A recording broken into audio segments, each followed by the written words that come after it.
삼성그룹 경영권 승계를 위해 계열사들의 부당한 합병을 지시 승인한 혐의로 기소된 이재용 삼성전자 부회장의 첫 재판이 잠시 뒤 열립니다.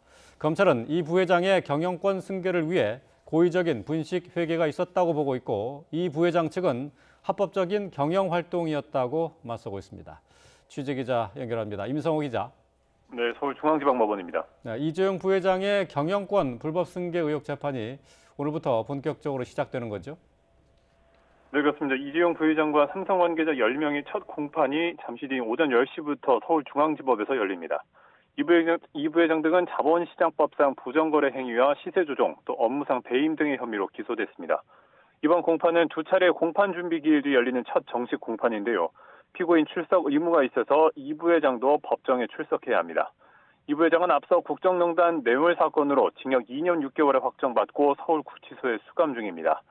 이 부회장은 지난달 19일에 충수가 터져 응급수술을 받았고, 애초 같은 달 25일 열릴 예정이던 첫 공판 오늘로 미뤄져서 열리게 됩니다.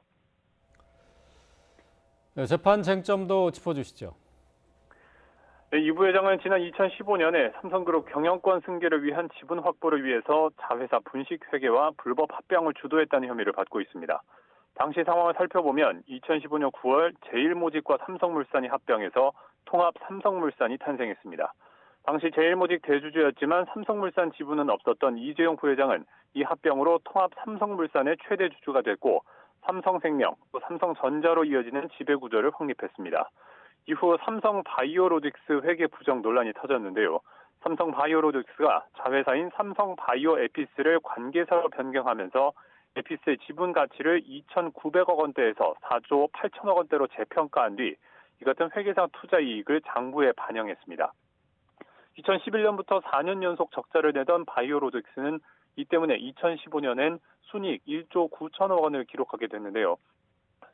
자연스레 삼성바이오로직스의 모회사이자 이재용 부회장이 대주주였던 제일모직의 기업 가치가 높아졌고, 삼성물산과의 합병 때도 유리한 주식 교환 비율을 확보하게 되면서 바이오로직스 분식 회계 논란이 터진 겁니다. 이후 2018년 11월엔 증권선물위원회가 삼성바이오로직스가 고의적 분식 회계를 저질렀다고 결론 내리기도 했습니다.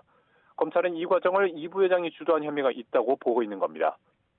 이에 맞서 이 부회장 측은 바이오로직스 회계 처리는 국제 회계 기준에 비춰 문제가 없었고, 문제가 됐던 회계 처리도 제일모직 삼성물산 합병 발표 전이 아니라 발표 뒤 6개월이 지난 시점에 있었다고 반박하고 있습니다.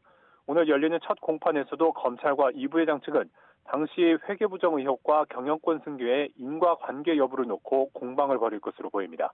지금까지 서울중앙지법에서 YTN 임성호입니다.